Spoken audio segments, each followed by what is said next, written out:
Typhoid fever is a bacterial illness acquired through the consumption of food or water contaminated with a bacteria called Salmonella typhi. Humans are the only reservoir for Salmonella typhi, meaning for a person to get this infection, he or she needs to have been in direct contact with an infected individual or indirectly in contact via contaminated water or food. Some people are carriers, and this means a person can excrete the Salmonella typhi bacteria in stool or urine for more than 12 months after having an acute infection. Worldwide, typhoid fever is most common in overcrowded areas with poor sanitation, and it usually affects children and young adults more than in older persons.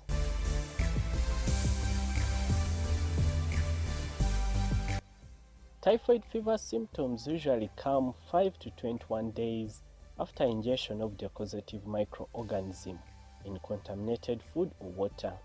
And when someone gets infected with this Salmonella typhi and doesn't get treatment immediately, in the first week of the illness, the majority of the patients present with rising body temperature, or what you may call a fever, and chills. But in some people, a decreased heart rate may also be seen. Then in the second week of the illness, abdominal pain develops and rose spots may also be seen. In the third week of the illness, bleeding from the intestines and also perforation of these intestines, which is usually fatal, happens. Then also the liver and the spleen may also get enlarged, and in some patients they present with septic shock, which is observed as altered level of consciousness among them. Other signs and symptoms of typhoid fever may include constipation or diarrhea, headache, confusion, and muscle stiffness. Other abnormalities from lab investigations might be anemia, increased white blood cells or decreased white blood cells in blood. Abnormal liver function tests are also frequently observed.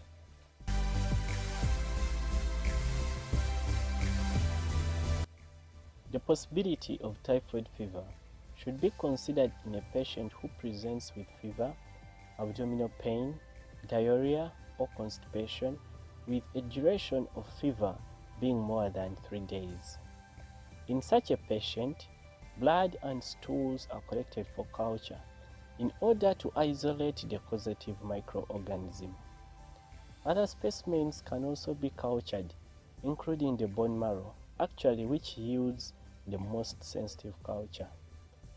The widow test, which detects antibodies against Salmonella typhi, can also be done, but it is more prone to false positive results. The signs and symptoms of typhoid fever are not specific only for typhoid fever, meaning also other tests rule out other potential causes of fever. In particular, malaria and dengue fever might also be carried out.